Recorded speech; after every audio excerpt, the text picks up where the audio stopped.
Hi, welcome back to Grains in Small Places, and today I'm going to show you how we make a lovely zucchini bread. But not just any old zucchini bread. I'm going to show you how to make a regular zucchini bread, and I'm also going to show you how to use your sourdough starter and make a sourdough chocolate chip zucchini bread. So we're going to do it two ways today. So let's get started. Okay, so today we're going to be making the zucchini bread made with fresh milled flour, but I'm going to share with you the fresh milled flour without sourdough version and the fresh milled flour with sourdough version. So I'm going to be making two loaves. Basically, the whole thing is generally pretty close to the same. You can see this lovely, beautiful zucchini from my mom's garden. We're parked near my parents right now, so we were able to go out and visit their garden, and my mom was so gracious to give us a few of her goodies from her garden. And look at these darling little watermelons that I found budding. My mom's garden makes the best watermelon. I cannot wait until these are ripe and ready to go.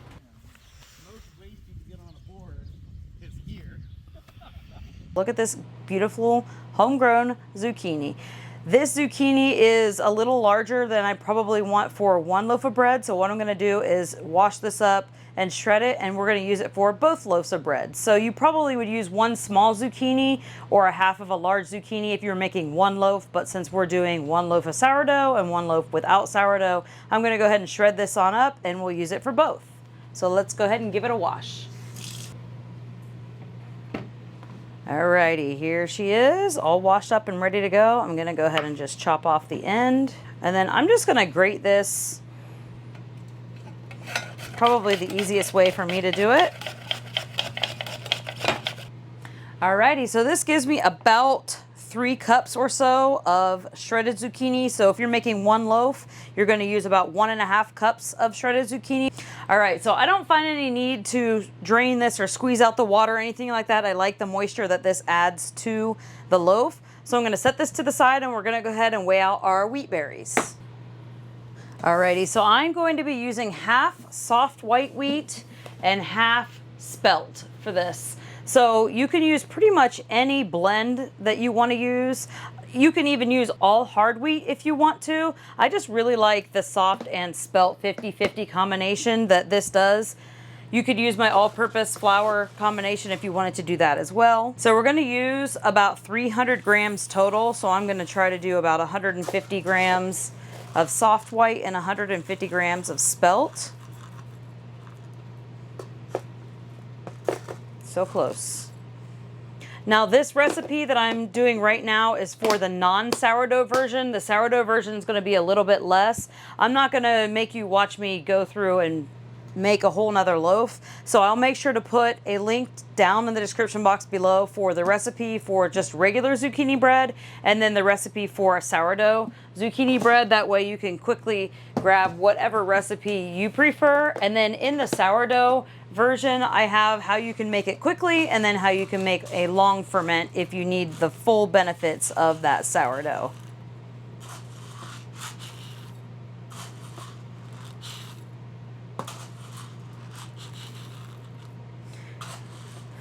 Also in the recipes down in the link below, I will have the recipe in weight and in volume. So whichever kind of baker you are, you can go ahead and make this recipe either way.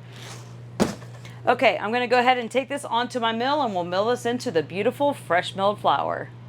I'm using my Nutri-Mill Harvest Grain Mill, and right now you can score $20 off yours with my coupon code GRAINY. You can use that on the Nutri-Mill website for any Nutri-Mill or Bosch mixers or mills. Okay, and here is our beautiful fresh milled flour. Now the one thing I really like about these quick breads is you can also turn them into muffins, which I'll make sure to put in the written recipe down in the notes how you can turn these into muffins. But you can use basically the same recipe, just the cooking instructions will be different. But I really like because I can mill in here, I can mix everything up in here, and I can just pour it into my pan. I don't have to get any mixers out, I don't have to get anything special out to make these. So I just really like having these. They're nice and quick. Go-to, I can throw them in the oven pretty quickly, and then of course they take a while in the oven, but that I can be doing other things. So I really like these quick breads and muffins. I have plenty of other flavor options on my website at grainsandsmallplaces.net if you want to check those out. I'm going to go ahead and take this zucchini and divide it in half. So I'm looking for about 1.5 cups for each loaf.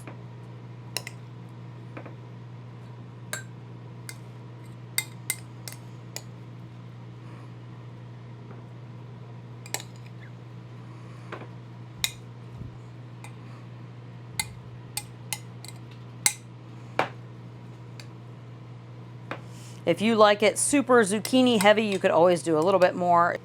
If you want to add any other mix-ins like raisins or walnuts or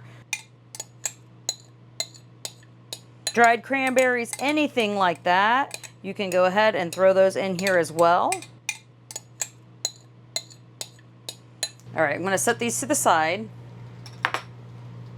So that way we have one for each loaf divided out so I don't accidentally dump the whole thing in one batch. Because I can see myself doing that, so I'm saving my future self. All right, so I'm gonna mix up the just wet ingredients in here. And I'm gonna put the dry ingredients in here. Let's start with the dry ingredients. I'm going to add about a teaspoon of salt. Just slightly under. I'm gonna do a teaspoon of baking soda, and make sure you give your baking soda and your baking powder a mix before you use them, because sometimes as they settle, they just don't work as well, and if you mix them up, they usually do a little bit better. And I'm gonna do 1.5 teaspoons of baking powder. And you also wanna make sure anytime you're using baking powder and baking soda that it's not past its expiration date. Also, anything that is maybe 6 months old or older is probably no longer good, because these do go bad. So you want to make sure that you are moving through them quick enough to where they're not going bad. I'm going to go with a teaspoon of some ground cinnamon. I really like to use the Ceylon cinnamon, as you know if you've been following me for a while. And I'm just going to give these dry ingredients a little mix here. That cinnamon smells so good. If you like more of a spice in here, you could of course increase the cinnamon, but you could also add cardamom, ginger, clove, really any of those flavors that you like. But I really think that the simplicity of cinnamon works really well in here. All right, let's go ahead and grab our wet ingredients. We need to do a 1/2 cup of some melted butter. This is unsalted butter because I added salt into our batter. If you're using salted butter, I would cut the salt in the batter probably by half. So let's go ahead and get this melted. Alrighty, now we have our melted butter. To this, I'm gonna add a cup of sugar. You could also use honey or maple syrup if you prefer. We're gonna add 2 eggs to this.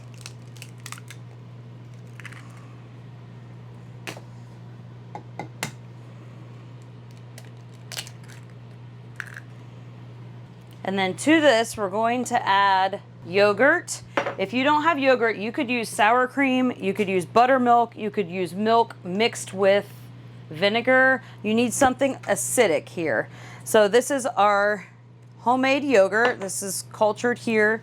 Now, I do have a video showing you how to make yogurt 2 ways, including your own cream cheese in your Instant Pot. You can see how beautiful this yogurt really is. Now this one is plain unflavored. You could flavor it vanilla or whatever you want to do, but this is just beautiful, gorgeous yogurt, and it tastes amazing. Alrighty, and the last thing is going to be a teaspoon of vanilla, and again, you could use vanilla yogurt here, and I would still even add the vanilla. I've been using this kind because, as you know, I was a little late in making my homemade vanilla, but I've actually been really enjoying this as well. It's better than nothing. All right, so let's go ahead, get these wet ingredients all combined here. So one trick to working with fresh milled flour and making goodies is a lot of times letting it sit. It takes longer for the fresh milled flour to absorb the liquid, so you want to make sure that you give it time to sit before you try to bake it, it just helps soften things up. So once this is all mixed up, I'm gonna let this sit for about 15 minutes before I put it in the oven. So if you preheat that oven as soon as you're done mixing this up, as opposed to preheating it, you know, when you first start, then it can kind of sit as the oven is preheating. Alrighty, liquids going in.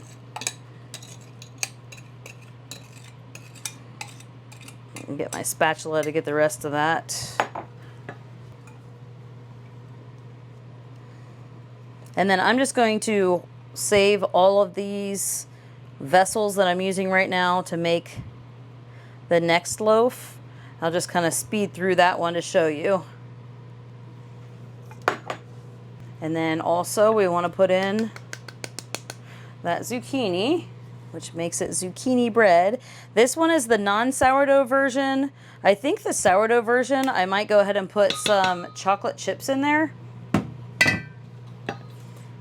And that way, number one, it'll be easy to tell which loaf was which. And then number two, it'll give us two different breads to eat off of. Now, this bread does freeze beautifully. All these muffins and quick breads freeze beautifully. So if you are, you know, just you at home, or you have a small family and you know you're not going to go through this entire batch, that's perfectly fine. Just let this cool all the way. And then once it's cooled all the way, I like to slice it and then put it in a freezer bag or a freezer container, and then freeze them already sliced, or make muffins individually, and then you've got little individual muffin portions that you can pull out, and they thaw out pretty quickly. Let me just make sure that all the flour from the bottom of the bowl, yeah, see, I thought I might have missed some. But they thaw out beautifully, and then that way you have a snack in your freezer ready to go. You don't want to overmix this because the soft white wheat does not develop gluten, but if you are using another flour like a hard wheat or something like that, that does develop gluten, so you could make your bread a little bit tough and dense by overmixing it. The spelt does develop a little bit of gluten as well, but not as much as, say, a hard white.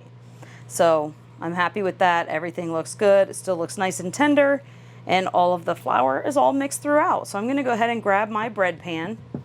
And then I'm just going to put this in here. It's not really lining it all the way, but it gives me little handles to help pull it out. I'm going to go ahead and preheat our oven to 350 degrees Fahrenheit, and these are going to bake for somewhere between 60 and 70 minutes, so an hour or a little bit longer. Okay, I'm going to go ahead and put all this beautiful batter right in here. This smells so good with that homemade yogurt in there. It makes it very moist.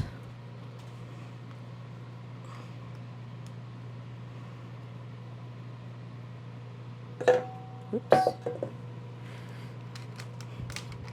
Okay. So this definitely looks like it's full almost to the top. So we'll see if I have any spillage or anything like that come over. I do have these small, very small pans. Alrighty, now that my oven is preheated, this can go on in. Alright, I'm just going to give this bowl a little rinse and then go ahead and mill my next one in for my sourdough. Okay, for the sourdough version, we're going to be using less. I'll make sure to put a link to these grain bins and all the things you see me using down in the description box below. I get questions asked a lot about that, so that way you have an easy place to access them. So I accidentally scooped out too much, but that's okay. Okay, so for the sourdough version, we're only using about 240 grams total of fresh milled flour. So I like to still do 50% soft white, 50% spelt. We're gonna go ahead and take this one on over to my mill. Gonna go ahead and put in all the dry ingredients. So the salt, baking soda, baking powder, all of that's gonna be the same. The cinnamon.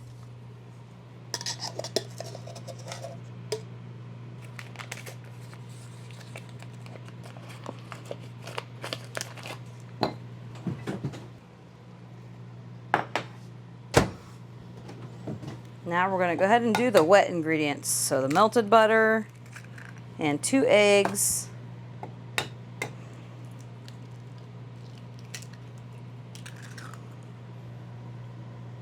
Two-thirds cup of this homemade beautiful yogurt.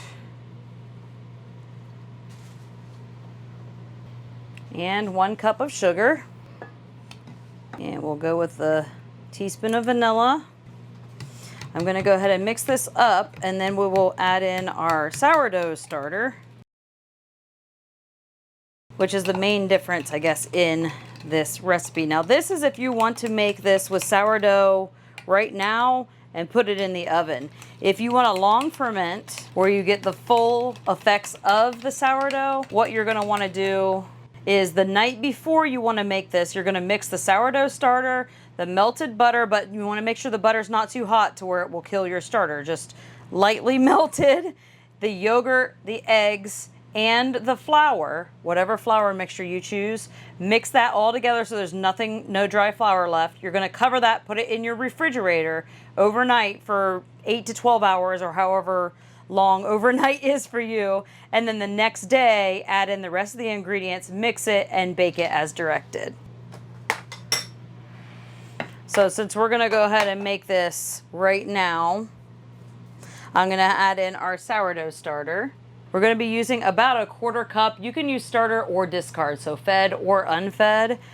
And I wanted to update you. If you have been following me for a while, you know that for my sourdough starter, I used to use the upside down canning lid. And I've just found that using a breathable cloth is just a little bit better. So I went ahead and switched over to that. I wanted to make sure that I let you all know that. So we're using about a 1/4 cup of this.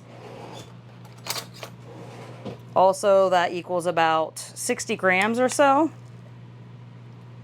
I'm just going to put that right in with our wet ingredients.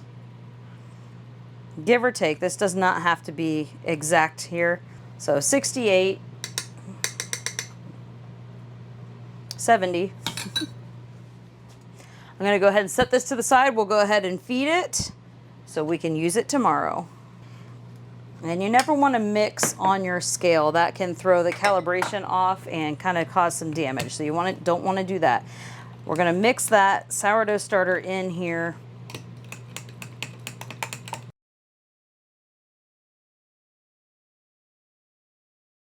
And then pour this in, all those beautiful wet ingredients.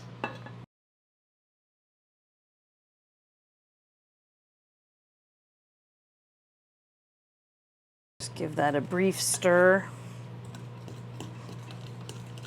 And I like to do the same with this, is let this sit for 15 minutes before we bake it. Don't want to forget one of the most important ingredients.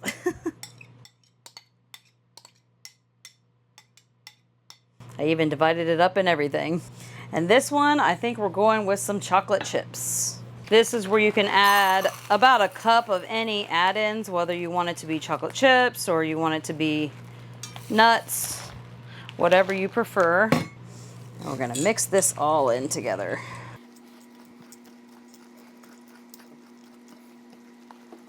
I'm going to grab my spatula to make sure that everything's mixed off the bottom. Okay, that looks good. I don't see any dry flour remaining. I'm going to put a little bit of parchment paper in my pan and put that batter on in.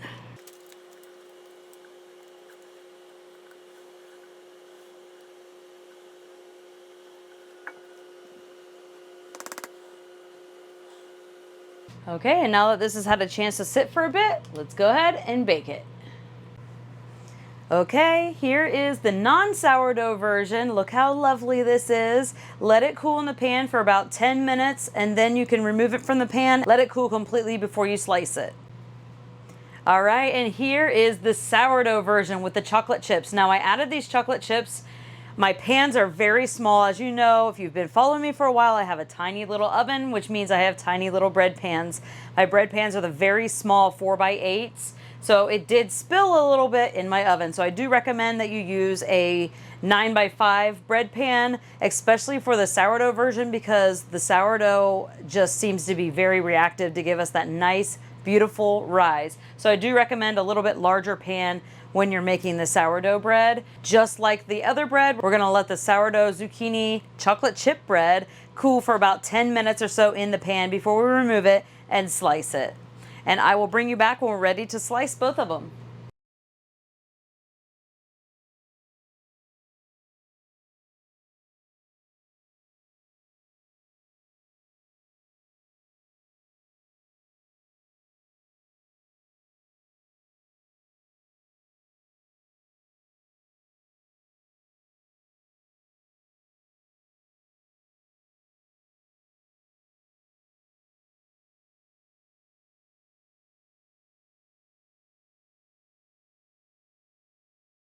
Thanks so much for hanging out with me today while we made both of these zucchini breads. I hope that one or the other you found is going to be a recipe that you desire. I will put a link to that recipe in the description box below. Don't forget to like, subscribe, and share with your friends. And thanks for stopping by Grains in Small Places. Goodbye.